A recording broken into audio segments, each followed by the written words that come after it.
Ang gagawin natin ngayon ay patatim. So, kailangan lang natin ng magandang pata. Then, tinadtad na bawang, damihan nyo lang. Ito yung pinag-halo-halo ko na yan, dinurog na paminta, tsaka buong paminta. Then, laurel, asukal, toyo lang pantimpla natin. Okay, umpisa na natin. Okay, una natin gagawin, gigisa muna natin yung bawang. Ayan. Lutuin muna natin. Ayan, pagluto na yung bawang natin, lagay na natin yung pata. Ngayon, saka natin lalagyan ng tubig. Damihan nyo lang ng tubig dahil matagal palambutin to. Ayan, saka natin titimpla ng toyo. Ayan. Saka natin ilagay yung buong paminta, meron din dinikdik na paminta at saka yung laurel. Ayan, saka natin lalagyan ng asukal. Pakay ko sa inyo, damihan nyo ng asukal.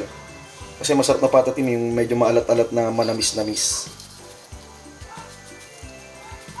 Yan, ganyan lang kadali yan. Gagawin natin dito, palalambutin na lang natin.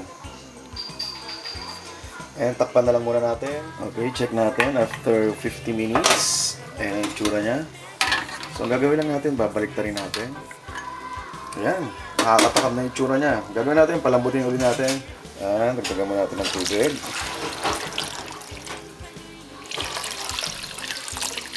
Ayan, then palambutin. Ayan, check natin.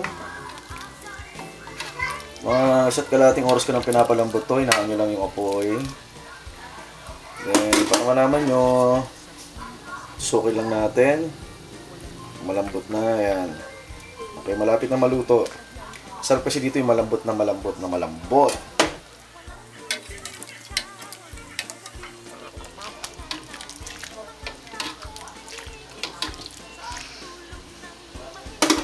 Ayan, check natin yung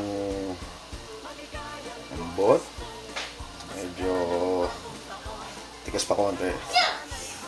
Okay, after 2 hours, check natin. Wow! Ayan. Luto na yung natin. Patatim. Yummy. Ayan, bago natin ilagay yung patatim, maglagay muna tayo ng Chinese pechay sa plato. Then, tsaka natin dyan ipapatong. Para may presentation tayo. Ayan, ito na yung kinalabasan ng patatim. Yummy.